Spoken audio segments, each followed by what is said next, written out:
Okay.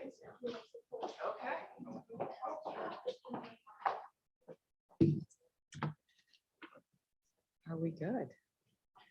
Welcome. And thanks to everybody for joining us today, those that are joining us here in the room and those that are joining us virtually. And for our guests from other cities and organizations, and I think I will take this off. I am Sylvia Burwell, and I'm the president of American University. And this is one of my best jobs, which is getting to welcome thought leaders and policy pioneers on an issue that is so critical to our time. And that is something, issues like this are the kinds of things that we love to work on here at American University. And I want to take a moment to recognize our interim dean, Max Paul Frieden, who is here today and is a very important part of this particular effort in the symposium, but the broader work that we do in this space. So Max, thank you for joining us today. And also thanks for your leadership during a difficult time as we've had over the last year and a half. And I also want to thank the AU Museum for their support. And that's something that I'm not sure everyone always knows, that we have a fabulous art museum here at American University called the Casson. And I want to urge anyone who has yet to see the Diane Burko exhibit. Diane is here with us today on climate, to see it now. It's beautiful, it's moving, and it's powerful. And you only have about 4 weeks left. So make your plans and please go and see it. There is an old folk saying that says the main thing is don't forget the main thing. And today's event actually is one of our first coming out of the pandemic. And that is about the main thing, because this is an issue that we have been focused on and are focused on. And in this space of climate change and sustainability, American University, our goal has been to accelerate our momentum.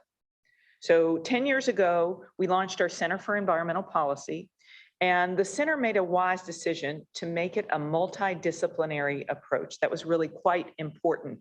And that has echoed throughout all of our work right up to the present. And year after year with programs, we've continued growing. And just a few months after I got here, American University became the first university to be carbon neutral. Sustainability is one of our areas of strategic focus, and we are in the middle of the 2022 Year of Climate Action, which is a cross-disciplinary effort, hearkening back to that original theme in terms of sustainability. And right now we're in the Hall of Science at American University, and actually this podium that I am speaking from is yet another example. When we remodeled the McKinley building, for those that are on campus, some trees had to come down. This wood we saved. And so it was well over 10 years later, we saved the wood. And when we built the Hall of Science, there's this podium and there are a number of tables in terms of how these themes run throughout the campus. And just recently, we received the largest external grant in our history. It's $15 million from the National Science Foundation, and it is for the study of wasted food, so that we can make our food chain become much more efficient, effective, and much more environmentally sound. So virtually, if you think about IU, every part, our students, our faculty, our staff, the research centers, the alumni, our facilities, it's informed by the climate change agenda. And here at AU, we aim to be more than a participant in this space, we aim to be a powerhouse. And it's that much of a core issue for us. And so sometimes you hear, and I came from the federal government, you hear about the phrase whole of government approach. Well, on this issue, we do a whole of university approach. And we believe this is change making at its best. We believe it's challenge accepted at its best. And we're so glad that you all can join us, because we know that this is an issue where change can't wait. So I want to first turn to our first guest, who is a virtual speaker, and that's Jennifer Morgan. And I'm proud to say she is an alumni of our School of International Service. She's the executive director of Greenpeace International and recognized around the world as an expert on sustainability and specifically on the role of civil society in environmental issues. Previously, she was the global director of climate program at the World Resources Institute, and her other posts have included the Worldwide Fund for Nature, Climate Action Network, and E3G. I understand that currently, right now, she's at COP26, even as we speak, but she graciously agreed to participate with us by video. So we'll watch the video.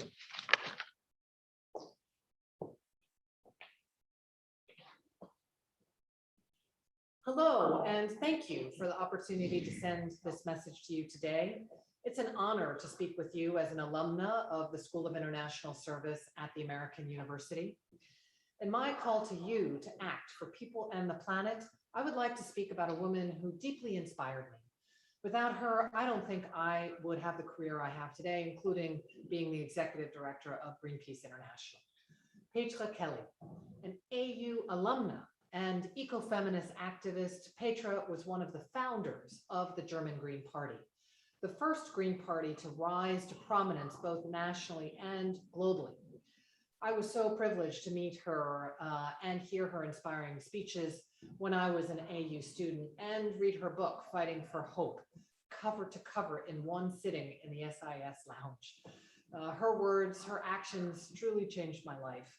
And her life ended so young at just 44. And I clearly recall learning about her passing. I was sitting in Washington, sitting at my desk at the Natural Resources Defense Council, having recently graduated from AU. And like Petra, I'm a stubborn optimist, and I invite you to be one as well, as one must be hopeful in these times of the devastating climate and biodiversity crisis. To hope is to be courageous. For 50 years, Greenpeace has been focused on hope and action. It's a story of people who believe in a green and peaceful future and who are willing to act for it. Today, I invite you to act for the planet, for a greener, safer, healthier future for all. The Greenpeace mission remains, while the organization itself has evolved massively over the years. From a small group of predominantly male, white Canadians and Americans tackling local issues to a globally diverse organization working on every continent. Today, we are addressing the root causes, power structures, and the mindsets that enable an ongoing environmental degradation and injustice. We do this as an organization that is part of an ever-growing, interconnected, international, ecological, and social movement. We believe, I believe, as Petra Kelly believed, that radical system change is urgently required to end the interconnected crises we are seeing. The inequality, gender, racial, sexual, the climate devastation, the biodiversity loss, the injustice. Injustice is not inevitable. Injustice is a result of a system that only serves the few, not the many. Petra Kelly was so ahead of her time.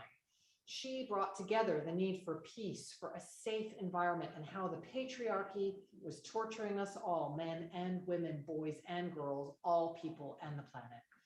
She exposed the system that created the interconnected injustices we are still living with, but we don't have to. COVID-19 is testing our very humanity, but it has also shown our interconnectedness, our interdependencies, and how we can put people and the planet first. The consequences of the pandemic are and will be defined by choices. And these choices should be based on values, not value, compassion, courage, and cooperation.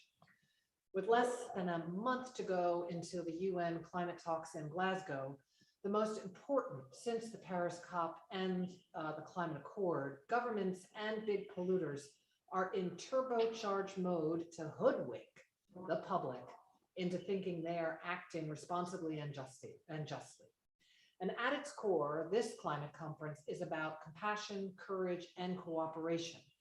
It is about delivering justice. It's about who owns the future. The polluters who are profiting from the industries causing the climate crisis, or the people at the sharp end of its impacts, indigenous peoples, vulnerable communities, and young people across the world. Greenpeace has no permanent friends or enemies. If a government or corporation is willing to change, we will support them in those goals. If they go into reverse, we'll be breathing down their necks again. What matters is not words, but actions. And what we're seeing in abundance, and have been for years, is not just a lack of climate action, but empty words. voluntary initiatives that go nowhere and are all about passing the buck. But why I remain hopeful is that authentic solutions, they exist for a safer, greener, and healthier world where people and planet come before propaganda, pollution, and profit. For this to be our shared reality, the following decisions need to be made at COP26. First, stopping all new fossil fuel projects immediately. Second, ambitious emissions cutting plans from world leaders so that we'll have global emissions by 2030, with the lead being taken by developed countries in that. Third, ensuring $100 billion a year goes from rich countries to less developed countries to adapt to the impacts of the climate crisis, develop clean energy systems, and transition away from fossil fuels. And more money on top of that to compensate for the damage already being caused by climate impacts in less developed countries. And fourth, rejecting plans to open a global market in carbon offsets. Offsetting, it's just a complete scam, and it's a hangover from the Kyoto Protocol days of 1997. You know, I was in Kyoto, and I will be in Glasgow to shout from the rooftops that offsetting won't work and will just delay real climate action. The world needs to make immediate, dramatic, and consistent emission reductions according to the scientists behind the latest UN scientific report. No ifs, no buts. Authentic solutions exist. And if COVID has taught us one thing, it is that the world can act tremendously quickly and cooperatively when it wants to. We can create something better than what we have today, a world that puts well-being for all people and the planet first. And to be courageous means looking for new alternative visions for how our world can be better, rather than just falling back to old polluting habits. Radical reforms, reversing the prevailing policy direction of the last 4 decades, will need to be put on the table. Governments will have to accept a more active role in the economy. They must see public services as investments rather than liabilities, and look for ways to make labor markets less insecure. Redistribution will again be on the agenda, the privileges of the elderly and wealthy in question. Policies until recently considered eccentric, such as basic income and wealth taxes, will have to be in the mix. These are not my words, but those are of the words of the editorial board of the Financial Times in April. We need not just a new social contract, but a new planetary contract, be it in the form of a new Bretton Woods or the abolishment of GDP or a shift in the hierarchy of norms of our decision-making on the local, national, and international level. Decision-making and enforcement capacity for organizations ensuring human, social, and environmental rights authentically, tangibly promoted. Agreements such as the Paris Agreement, CITES, or the Convention on Biodiversity being a driving force in decision-making, not an afterthought or when convenient. This is the moment to think big, act big, for the biggest thing we have is at stake. We are part of nature, and by protecting it, we protect ourselves. This is a future not only worth imagining, but worth fighting for. Such opportunities for huge progressive change are rare. We are in that moment now. So let's act together for a greener, healthier, more just world. Thank you.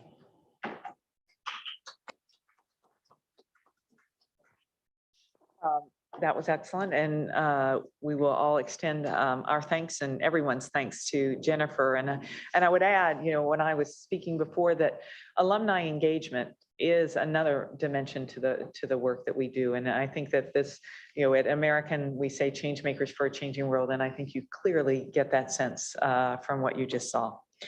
And as we look out on the policy landscape, we see so many of our alums who are on the front lines of this issue and many others.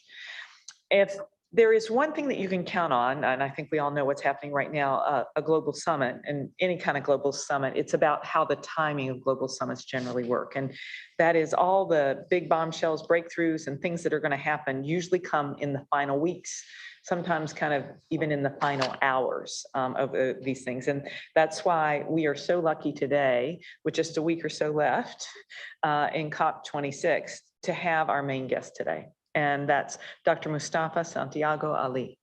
And if anyone can give us a great analysis, he's definitely the man. He is the Vice President of Environmental Justice, Climate, and Community Revitalization for the National Wildlife Federation. He's the founder and CEO of Revitalization Strategies. Previously, he was the Senior Vice President for the Hip Hop Caucus when he led their work on environmental justice. And he worked for 24 years at EPA.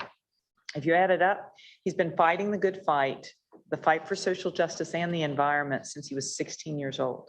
And I want to underscore that point because it really is essential to who we are and what AU is all about.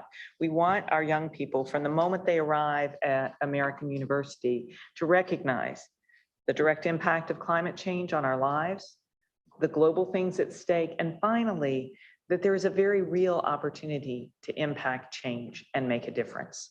So we welcome a voice of experience, wisdom, but also someone who is a shining example for all of our students. Dr. Ali. And we will, after Dr. Ali's presentation, if there is some time, we'll do some questions here, and we will also do some questions virtually. So welcome, we're thrilled to have you. Thank you, I appreciate it. How's everybody doing? Good. We're gonna have to try that again. How's everybody doing? Good. We have a chance to actually help change the world, so you should be excited about that. You know, it's always amazing as I travel around the planet, especially when I travel around our country, and I ask folks how they're doing, the different types of responses I get. I often like to be in the South. I was raised in a family of ministers. So, you know, in sort of the places that I grew up, when you ask how you're doing, everybody's excited about responding to that because they definitely want to participate in what's going on. So we'll try it again. How's everybody doing? We're good. All right. I hope all those who are watching us virtually also feel the love and the connection that's going on. I really appreciated the previous video and the information that was shared, because it was really talking to us about the opportunities that exist in front of us to actually come together to make real change happen. Nothing else has ever truly ever made change happen except men and women of good conscience coming together to make change happen. And sometimes we live in a society where we are in these silos, where we are taught to separate ourselves from each other, to be afraid of each other, to be disconnected from each other about how real change can happen. I would be remiss. I've given thousands and thousands of presentations, and each and every time I always give honor to my mother and my grandmother, who are the rocks that I stand on. By a show of hands, raise your right hand if you love your mother or your grandmother. Let's everybody look around. Let's find that person who's just having some problems, and we got to figure out how to help them to navigate through that. You know, it's important that we also stay connected. We stay connected to our family, whether it is our biological family or an extended family who are a part of our community, part sometimes of our town or our city, our human family. Because once again, sometimes we're like, well, you know what? Here in the United States, we're blessed with wealth and access and privilege. And, you know, that's such a shame what's happening in South America or Central America or Africa or Asia or in other locations across our planet, because sometimes the connection is broken. And we have a responsibility to continue to make sure that we are weaving ourselves together to cover up and strengthen those gaps that might exist. That's why when you see folks who are there in Glasgow, when you see not just the folks who are inside, and I'm going to talk about this in a second, inside of those esteemed walls, right? Where all the folks who have, you know, been blessed with being elected to positions, or they've been blessed with education, or they've been blessed in lots of different ways. Lots of times the focus is there. Instead of also an equal or maybe even more of an amount being focused on the individuals who are outside of those walls, the folks who actually live each and every day with the impacts that are happening from the decisions that we've made, throughout the Industrial Revolution, up until this particular moment, those are the individuals who are on the front lines. Those are the communities who are dealing with the environmental injustices, whether in our country or in other countries as well. And sometimes, once again, there's a disconnect that exists between that space. Let me ask a question, because I like actually learning from the folks who I'm holding space with. How many folks in the room, raise your right hand if you work on social justice issues, or if you have a connection to social justice issues? And please leave your hand up just for a second. How about civil rights? How about climate change? Education? Okay. Food justice? Sustainability? So almost every hand has literally went up as we talk about the work that the family does in this space, which is important for us as we begin to also think about, if you've ever had a tough day, raise your right hand. If you've ever had a tough day, everybody hold your hands up high. Find that person who's never had a tough day. I want you to run over real quickly with COVID in mind so that you keep a little bit of distance and just touch them. It's amazing. My mother and my grandmother shared with me when I was a really young boy that you're going to have some tough days. I had no idea that I was going to work on the issues that I did. And they told me to find some words of empowerment so that I could surround myself with the right energy. So no matter if the day was challenging or if the day was having, amazing types of results, that I would always come back to that it would center me. So every day since I've been 16 years old, I get up, I look in the mirror, and I say I'm blessed and highly favored. And the reason that I do that is that I make sure that, one, I am very aware of the blessings that have come into my life, but also the fact that I need to make sure as I leave the house, or if I'm about to jump on a Zoom, since we've been doing that in this COVID moment, that I need to make sure that I'm centering myself, that I am setting the right energy, that I'm giving out what I want to return back to me. And that if I run into tough situations, for everybody who raised their hand, you're going to navigate as we move forward with some tough situations. But if we anchor it, one, in togetherness, and two, in those who have been most impacted, we can really begin to create transformative change. We can move forward. Now, let me get into the goodness of what I want to talk to you about. Because as you saw earlier, from the previous presenter, that the climate crisis is one of these situations where we have some decisions to make. I want you all to think about this for a second, because policy, systemic racism, lack of investments have gotten us to this moment. Now, let me break that down for you. We often don't think critically enough about the power of policy. I remember when I was a young boy, I used to say why all the time. Anybody ever seen a child who's always asking why? I was that child. And my father, I would walk with my father, sometimes with my grandfather. And I'd say, ¿Por qué, papi? I wanted to know why the things that I was seeing were actually going on. So whether I was walking through the favelas and seeing the injustices that were happening, where folks didn't have access to clean water or sanitation or some of the other impacts that were going on, or walking through West Virginia and seeing the disparities that existed between communities that I grew up in and other communities, or in the times that I lived in Michigan, in Detroit, and seeing the differences of all the air pollution that certain communities were dealing with that others weren't having to deal with. My questions have always been why, but my father, who is an engineer, but also a union man, I have to make sure I say that or he will come back across the Great Divide and get me, was also very focused on understanding the power of decision-making, the power of people in the process, and the power of policy. So you're probably saying, well, Mustafa, why are you talking about policy? Policy has framed out almost everything in our country. And there are other things that have been drivers along in the creation of that policy. You all saw very quickly some of the negative aspects of policy. So policy, if we're gonna have real talk, and you shouldn't invite me to come speak if you don't want real talk. Policy gave justification for removing indigenous brothers and sisters from their traditional lands. Policy said it was okay to take them away from their traditional foods.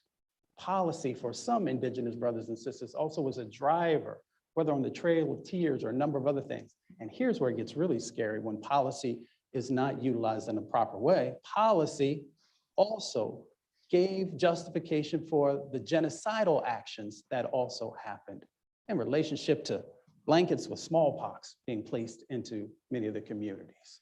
That's the negative side of policy. Policy also said, and this is important in our climate conversation, and I will get you there. Policy also said that it was okay to go to Africa, to bring people to this country, to the Caribbean, to Brazil, and enslave them, and give them the most dangerous jobs to do, to strip culture from them, and a number of other dynamics. It was policy, and I know I'm sitting in a room full of esteemed students and professors and others that said that women shouldn't have the right to vote, that women shouldn't be able to own land, that women shouldn't be a part of the power structure. That was policy that did these types of things. It was policy that said the Japanese brothers and sisters should be placed in internment camps because we were afraid during the war that was going on, but other groups who were also in our country who were tied to countries that were fighting against us did not have to do that. That was policy. But policy, when men and women of good conscience get together, we can flip the script, right?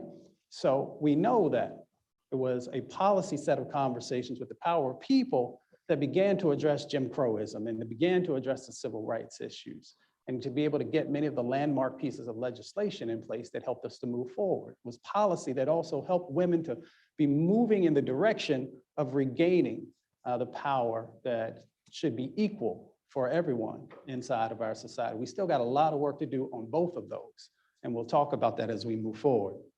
It was also policy that got some of the landmark environmental laws in place. The Clean Air Act, the Clean Water Act, RCRA, all the things that we're doing around Superfund and brownfield sites, toxic right to know, all these different types of things. And you saw that in the late 60s and the early 70s, starting to build that foundation that was underneath of us that's so critically important. That's policy. But it is also the power of people inside of that to make change happen. I like to always ask this question for folks. By a show of hands, or I'll just ask someone. Everyone do me a favor. Everyone take a deep breath. You have your mask on, so just take a deep breath. And I want you to hold it for a second.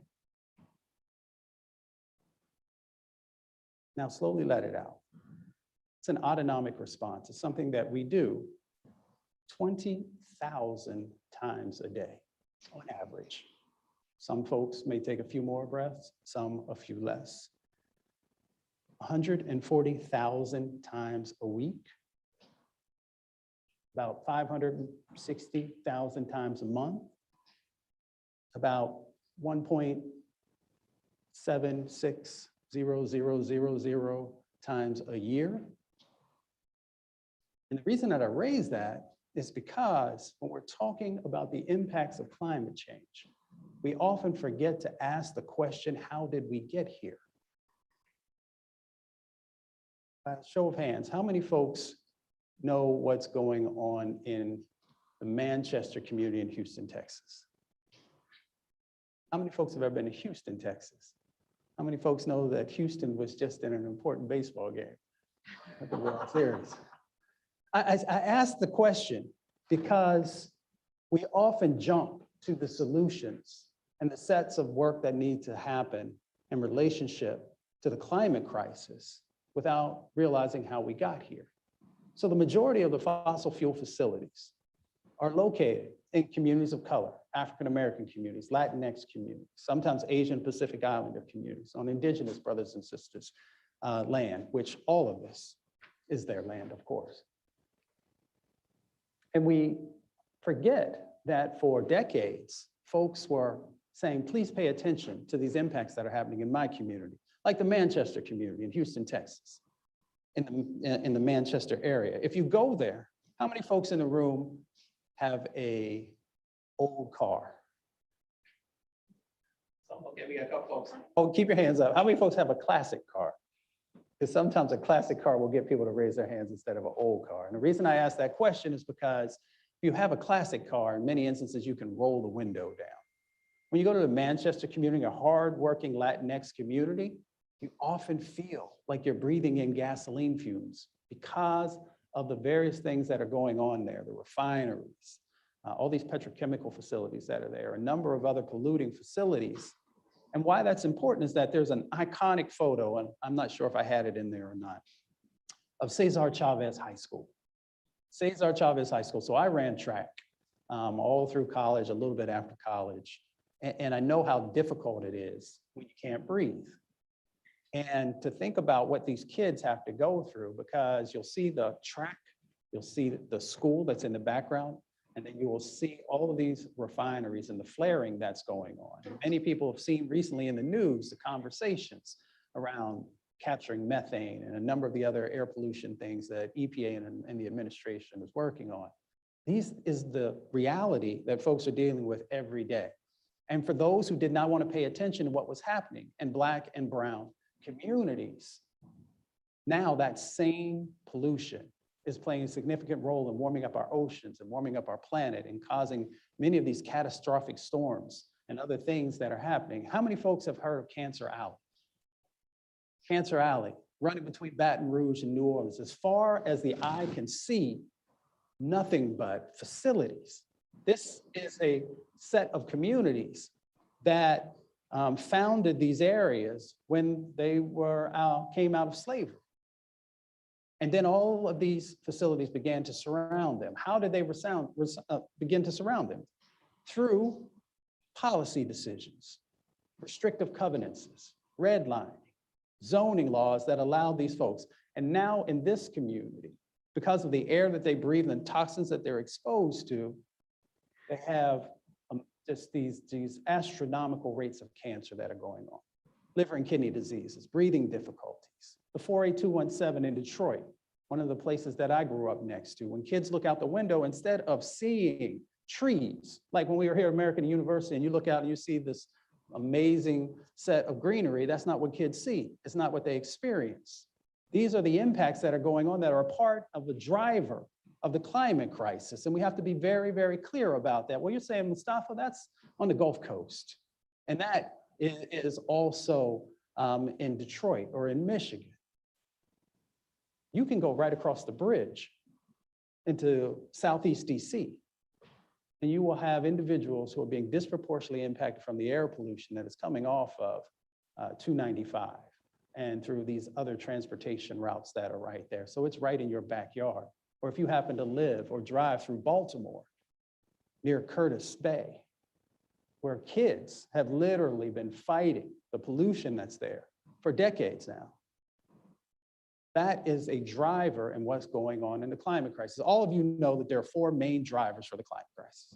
One of them is the facilities and what's coming out of those stacks. The other one is our transportation system. And this is why the conversation about the Build Back Better framework or act is so incredibly important.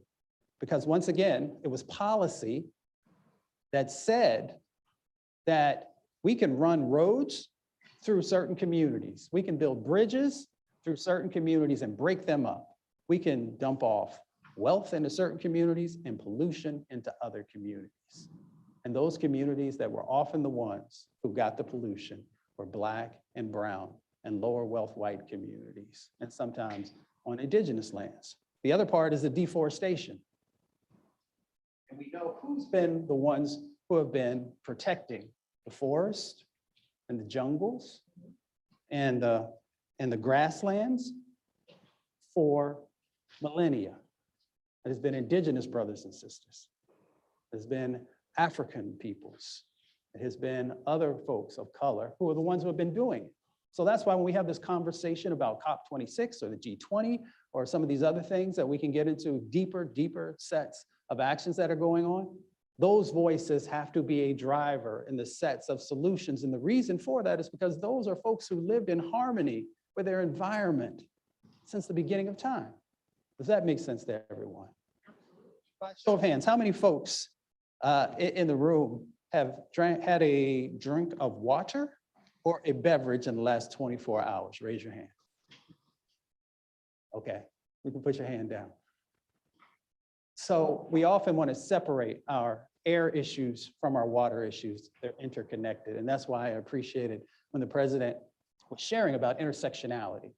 Was talking about interdisciplinary ways of the university focusing on these issues and not sort of breaking things apart, whether in the broader context or in this one that we're talking about right now. Did you all know that over 60 million people in our country, labeled as the wealthiest country in the world, depending on how you want to analyze that, have had to deal with unsafe drinking water?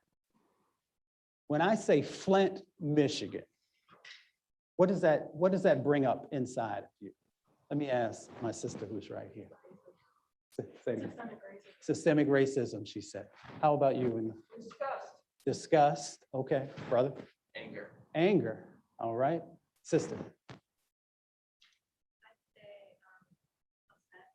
Okay. Yep, all right. And since you darted your eyes away because you were afraid I was going to ask you a question, I'll come right to you. Water injustice, exactly. So everyone now at least has heard about what happened in Flint, Michigan, the impacts of lead, the neurological disorders that are a part of it, but also, you know, lowering of IQ points. And the reason that I raise this is important on college campuses and other locations to raise this for everyone when we're talking about these issues is this. Imagine how difficult it was to get into this university with all of the things that you did each and every day, right? To prepare yourself when you were younger and coming up. And that if you lost IQ points, like those kids who are in Flint, Michigan did, and then how much more difficult it is as you move throughout our system that requires that you be the best all the time, because as job opportunities and other things continue to shrink, and then you have the global sets of competition that's going on. So anytime we allow anyone to be impacted, whether from air pollution or water pollution, we're literally creating a scenario where it's so much more difficult for folks to be able to be successful. Now, here's the thing that may blow your mind. As bad as Flint was, there are over 3,000 locations across our country that have higher levels of lead in their water than Flint did. Benton Harbor, Michigan, which is on the other side of Michigan, right now has significantly higher levels. And they've been dealing with it for quite some time, but over the last 4 years, people knew and didn't do anything about it because of policy decisions, because of lack of investment. And folks will sometimes say, well, Mustafa, you know, these types of situations sometimes are just going to happen. If you go to Benton Harbor, and I hope everybody, if I say something, please look it up, because you shouldn't allow people to come and stand in front of you and talk without verifying what they say. When I say 100 to 200,000 people die prematurely from air pollution every year, you should look it up. And when I anchor you with that fact, and then I will overlay it with the impacts that are happening from the climate crisis, more people are dying from air pollution than are dying from gun violence. And we know how important it is to work on gun violence. More people are dying from air pollution than are dying from car crashes. And everyone has been impacted in some form or fashion from the various types of auto accidents that happen. More people die from air pollution than die from overdoses from drugs. So if we know that many people are dying, why aren't we paying more attention? Why aren't we strengthening our policies? Why aren't we making sure that the voices of those communities have a stronger foundation and the resources that are necessary, and the institutions who are doing authentic collaborative partnership work with those communities?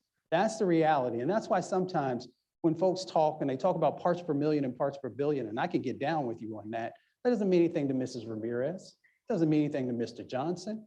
So if you can't have the right conversation with folks, how do you think they're ever going to understand atmospheric things that are going on, or a number of other dynamics? You have to anchor it in the realities of what is going on in communities' lives.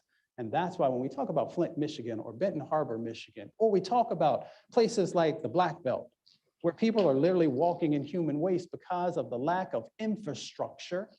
How many folks have heard every time you turn on the TV now, people talking about infrastructure, right?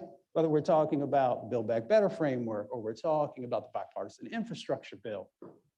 Question should be, how are we going to change the dynamics in communities that have been unseen and unheard and who need the resources the most.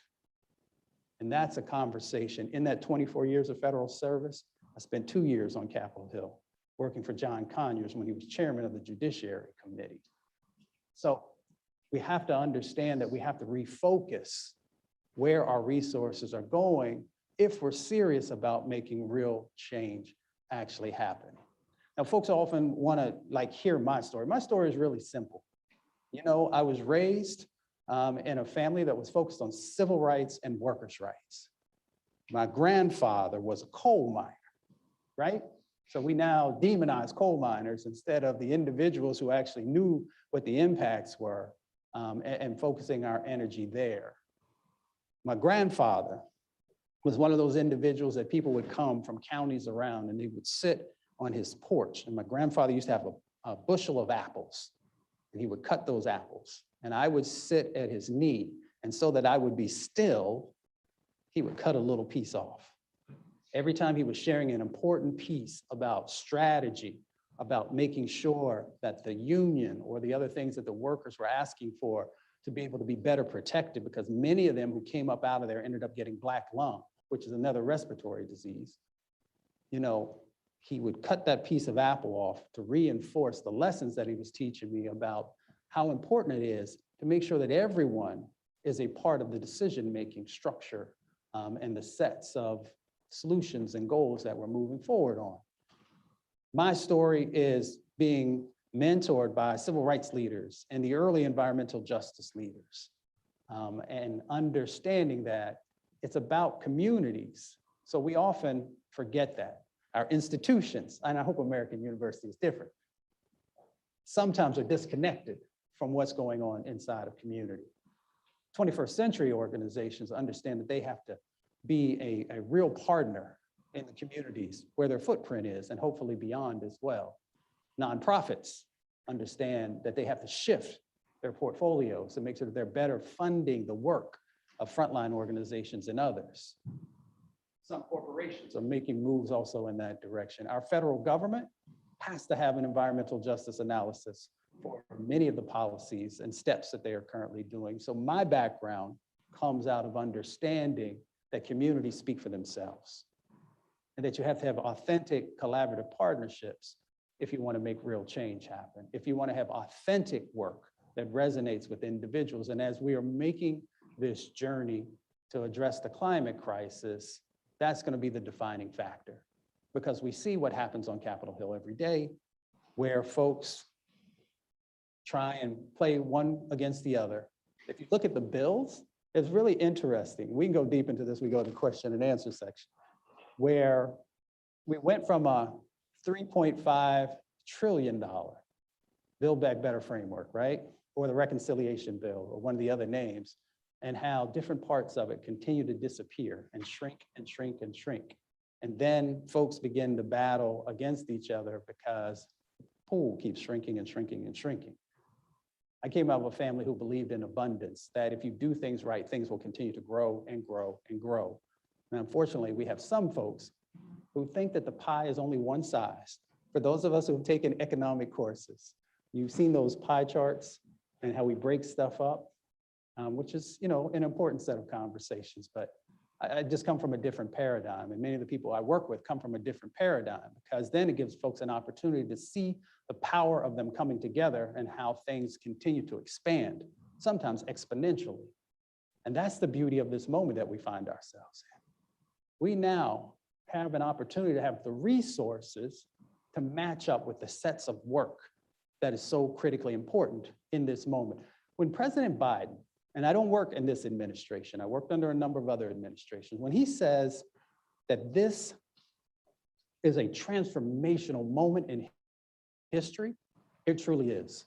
We have $555 billion that is a part of the reconciliation bill, the Build Back Better framework. So even though last night we're blessed that we had the bipartisan infrastructure bill that finally moved forward, and the president was on TV today, we've got a huge amount of resources. And here's the thing from an environmental justice context that I've never seen in all the years that I worked, was that we now have 155 of last count, $1 billion that's inside of that $500+ billion. And that's why we have to stay focused. That's why we have to continue to push. Is it enough? It's a good first step. It's a strong first step. And it gives us an opportunity to finally put underneath of us a stronger foundation. Mustafa, what are you talking about? You've been up here sharing a bunch of different things. Can you make it real for me? So I want to go back to the policy conversation we had earlier. We understand that the drivers, one of them is transportation, right? And we also understand the impacts that have happened to communities of color because of biases and discrimination inside of transportation policy. So we now can swap out all of those buses, like the ones that I used to ride behind in coal country, in those coal trucks that were spewing out all of that toxic emissions, with electric vehicles. Because sometimes we'll say, oh, electric vehicles, and we don't understand the utility of it, right? You literally can save people's lives when you have that in place. Those cars that run next to daycare centers and through Black and brown communities, because we built our roads that way, can now have electric vehicles that are doing it. Those charging stations can also be an economic opportunity if we make sure that we do the right things and that people actually have the opportunity to start their own businesses in this space. And that's for a whole different conversation and lecture about our clean economy. We can clean up those brownfields and Superfund sites that are still out there. We can get this new transmission, electric transmission across our country, and we can make sure that union workers and others are actually helping to drive that. So we have this opportunity. We also have an opportunity to actually build new housing and make sure there's energy efficiency in the housing. Now, many of you, when you graduate from this esteemed university, hopefully you will get whatever type of job that you're interested in, and hopefully it will pay you well. But the reality of the situation is there's a whole lot of folks across our country who are living paycheck to paycheck. So if you have an electricity bill that is, $400, $500, $600, that is a big burden on your community or on your pay, the pay that you have, the disposable income. And we know that Black and brown communities sometimes spend about 1/3 of their disposable income on their electricity costs and other utility related costs. So as we begin to transition to these cleaner forms, we can lower that. 2, we can make sure that people have jobs and ownership in that space. And 3, we can address the climate crisis also that everyone continues to talk about. All of this is inside of that Build Back Better framework, that sets of policies that are going to move through these federal agencies. But we got to make sure that the voices of communities are actually a driver in that space. And of course, the other part of it is what you have all seen and what everyone now has.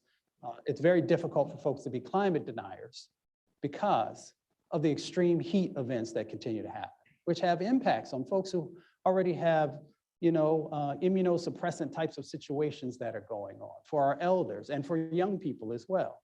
So we understand that as we address these issues, we lower those public health impacts that are going on. Why else is that important, Mustafa? We know that over 80 million people in our country are uninsured and underinsured.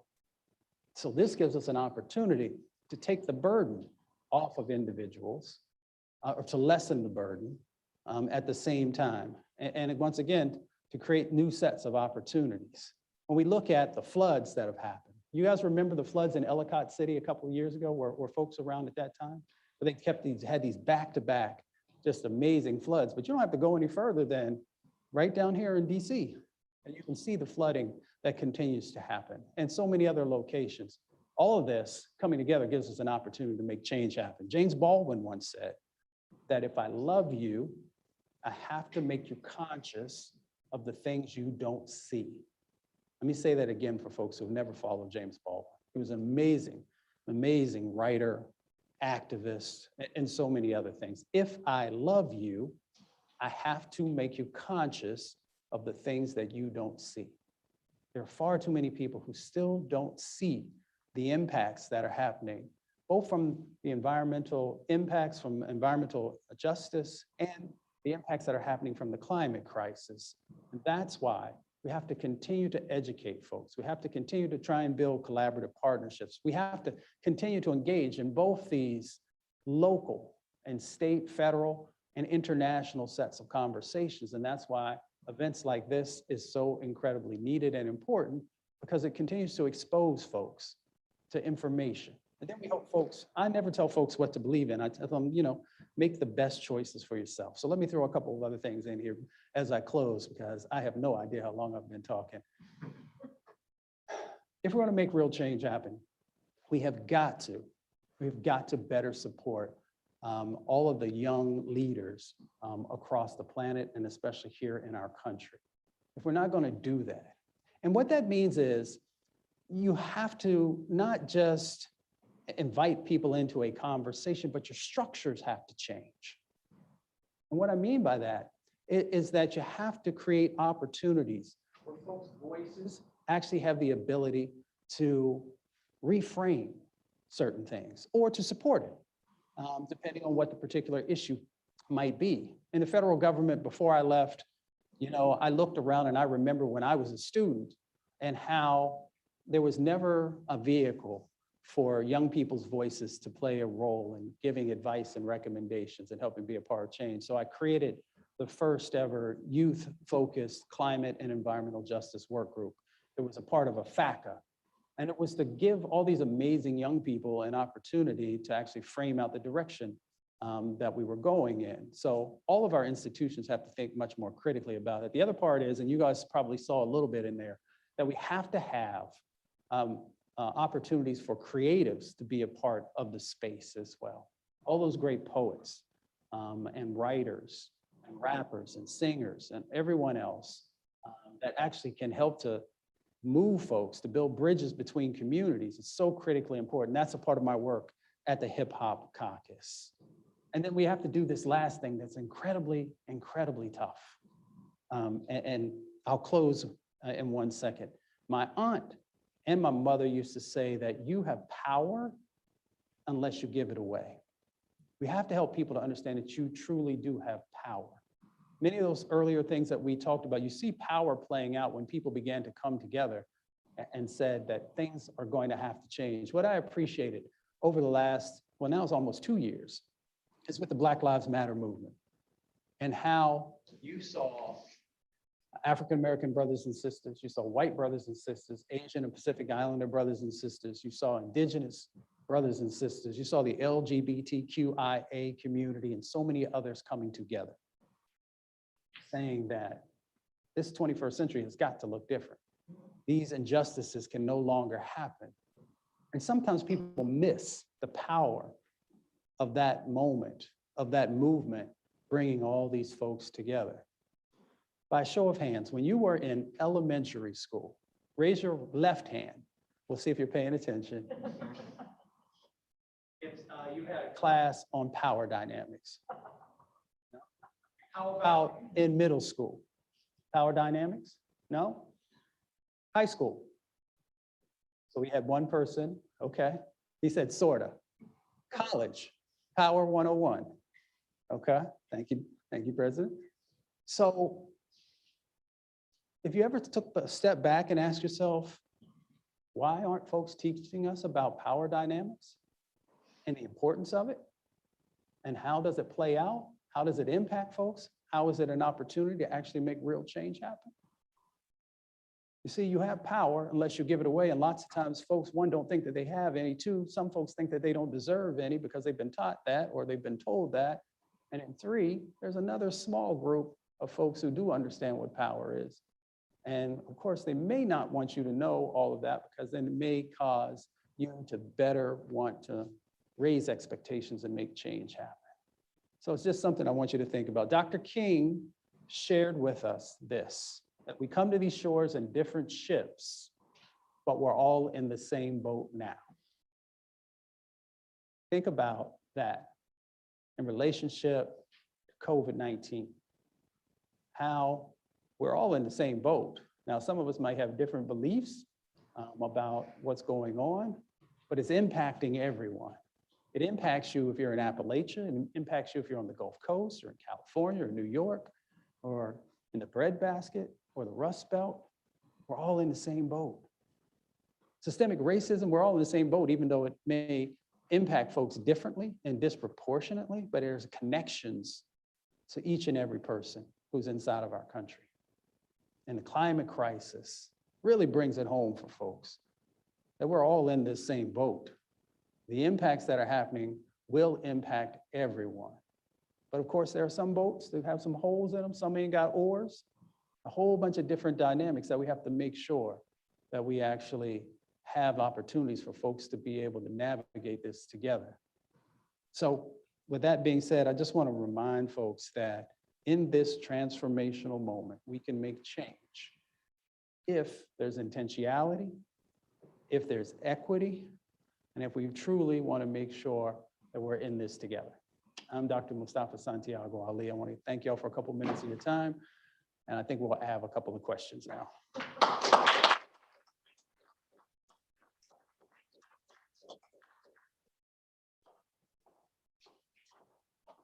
Thank you so much, Dr. Ali. And I think we're going to start with some questions. We'll take questions here. We have some time for questions. And I know we're also going to take questions that have come in from our digital audience. I'll actually kick us off. So what many here will know, not necessarily others that are watching, but they'll know why I'm asking this question. You mentioned your grandfather, and you mentioned West Virginia. Where was your grandfather a coal miner? Where was he what? Where was he a miner? Oh, in West Virginia, in Marion County. In Marion County, Yes. very far north. For those who don't know, I am a West Virginian. I'm from southern West Virginia, the southern part of the state where most of the coal fields Yes, are. That's yes. a little bit further north than the part of the state I'm from. So I was just getting us started there. There it is. We share that. There it That is where I was born and raised. So quite familiar with Black Lung as well, sadly. Why don't we start? Do we have some questions from our online folks? Our first question is, you've emphasized the intersectional aspect of racial justice and movements for climate action. Mhm. How has environmental justice evolved over the decades you have been working on this issue? Well, environmental justice is built on an intersectional platform, if you will. It has always been about, the impacts that have happened from from pollution and on the environmental side of the equation, but it's also always been about housing and transportation and access to healthcare and job creation. Also, folks just always never wanted to continue to have dirty industries or impactful industries moving into their communities because in many instances, folks either labeled or created these dynamics where our communities were sacrifice zones. So for us, the intersectional aspect, it touches each and every element of what goes on in our lives. Great folks at the beginning of the EJ movement said that it's where we live, work, play, pray, go to school as a framework of how we have to be thinking about everything that impacts our communities has to be a part of the solutions moving forward. Anyone from our live audience want to ask a question? You want to come right on up to the microphone? That would be great. Thank you.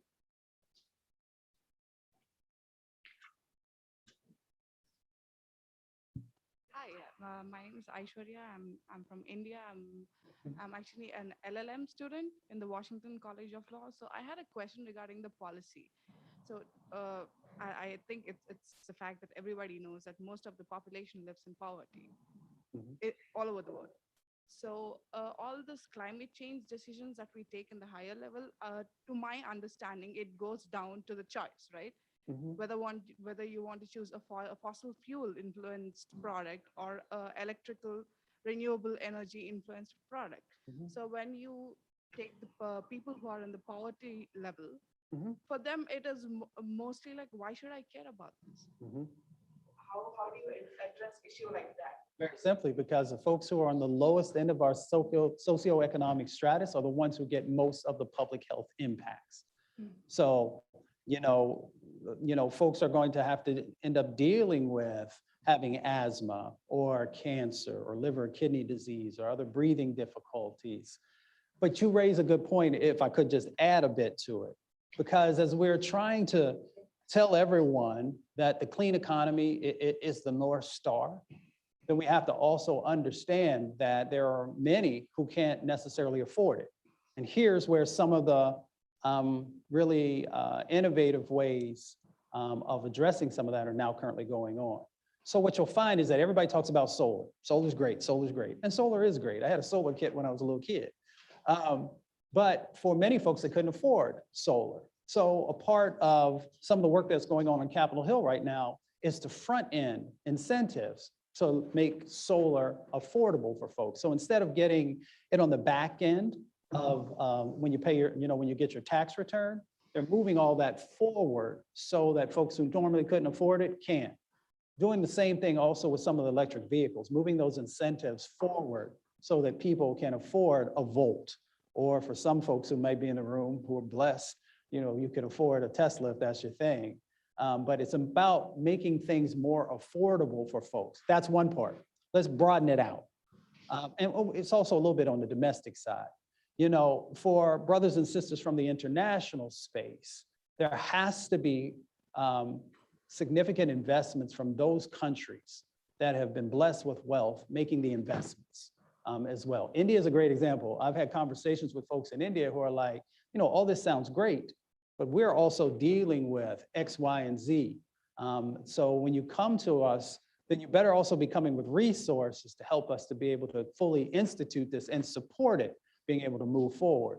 So there are places across our country also where we have to be making sure that we are making the right types of long-term investments, as well as on the international space. And then of course you all have seen, the representation from many of our island nations who are also saying, what, we're going to need significant help financially and on the technology and capacity building side to be able to move forward with this new set of energy. So your question is exactly right. We have to make the investments, but two, we also have to meet people where they are and make sure you're listening to what they are saying that they need. Is what the movement I come out of has been talking about for 40 years now. So how do you suggest for the speedy approach of awareness for this poverty level people, because they don't understand all this? Say that again, I didn't hear the first part. My question was, how do we address the awareness, the question of awareness in a fast-paced manner, given the climate change situation right now? Because to my knowledge, they don't understand all this. Right. Well, I mean, yes, and no, thank you, sister. It is a continuing being able to educate folks in the language and the sets of experiences that folks get. When I go back home to Appalachia, I have locks, I'm a man of color. So I might not look like the traditional person who's in certain spaces. When I go back home, and I'm talking about advanced manufacturing opportunities, because I know the men and women who are in the meetings that are there, they've for decades worked great with their hands and their minds. So I'm not having a conversation right off the bat about the climate crisis. I'm talking about when I drive home and I come through Maryland, and right before I go into West Virginia, I look up on the mountainside. And on the mountainside, I see all of these windmills with all of these, parts that are a part of it. And when I go back home, all the plants that have shut down over the years, I know that if we retrofit those, that there are already a stock of folks who can move right into that space and could help to drive the next set of opportunities. So for you, sister, for the question that you raised, it's similar. It is, again, having conversations with folks about what their expectations are moving forward. What are the things that would be helpful for their lives? And then figuring out which of these pieces are possibilities and sharing that with folks. But it takes folks slowing down. It takes folks actually investing in the conversations. And then for folks making the best choices for themselves. And of course, we got to make things affordable enough that it actually can have real application in those locations where people are. I'd say 75% of my work has been domestic, 25% has been international. So I've been in the conversations where folks are literally trying to figure out, where am I going to get my next meal? Or how am I going to keep a roof over my head? Which is not so different in some places in our country, but in the international context, there are additional things that folks are dealing with. And you have to be culturally aware and sensitive that everybody's not starting from the same, from the same space, if you will. I'd love to have deeper conversations with you And whatever I can do to be helpful, just let me know. Yes, yes. I think we have time for one more question. Why don't we take a live one? If that's okay, the gentleman in the back, and thank you for your question. I think it also raises the issue of trade-offs, even in a world of growing resources, in an optimistic world and not a world of abundance. I think your question gets to those key issues in terms of how individuals frame trade-offs as well as at the policy level. So we've seen how embedded the corporations such as like Exxon or Chevron are in our systems of justice and Yeah. systems of power. Yeah. How do we ensure that frontline communities dealing with the worst impacts of climate change are given the resources to advocate for themselves? And what examples do you have of providing them with the structures to do so? Well, right now, for the first time ever, and you know, I've been doing this for a second now, we have the Justice 40 initiative. So 40% federal benefits are supposed to go to our most vulnerable communities. So that's a huge amount of resources if we actually make sure that that happens. Another part of the conversation that I didn't go into because I just didn't go into it, is around democracy and the civic process. And the dynamics that are going on right now in this moment, which there are some in the corporate space who are funding, trying to slow down change or trying to put in place regulations to allow them to continue many of the processes. Let me also throw the caveat in there that there are industries and corporations who are also doing the right thing. So everybody is not a bad player in this space, but this is also about power. It is about trying to hold on to that power. So for me, the new Justice 40 initiative, also having an administration that is centering environmental justice is important, but I believe in real talk. The real talk part of this is also, it ties into your question, is that once we move past the federal space to the states and the counties, there are locations across our country that are not have not traditionally been supportive of the needs of our most vulnerable communities. And we'll have to figure out how that part is going to be navigated. There are lots of different dynamics that are going on in relationship to what you mentioned around the corporations that folks are trying to deal with. But for me, the most important part is that communities now have a voice inside of our federal government at the highest levels. We have something called the WEJAC, the White House Environmental Justice Advisory Council. So a number of frontline leaders from across the country now have direct access to the White House. They've given a report, I forget how many pages it is, 140 pages or something, to the administration to address some of the things that you talked about, the dynamics that are going on with corporations, but also a suite of other types of things as well. The other dynamic that we have, which is now different, is that on Capitol Hill, you have a number of folks who are very committed to environmental justice and have put forward a number of pieces of legislation, some to address something that you mentioned, and also a number of other things. And they're both on the Senate side and the House side. So again, that's something that we haven't seen before. And then the third part is on the state level, that there are now a number of pieces of legislation that are focused on environmental justice and climate justice and a number of the other things that we're talking about. So that's just a few things that are currently going on. I hope that helps a little bit. Yeah, thank you. Yep. I think we are at time. Let's try one more. Let's try one more from our virtual audience, and then we will close. We'll go just a few minutes over. And thanks to everybody for staying with us. I talked to you. And thank you. No, you did not at all.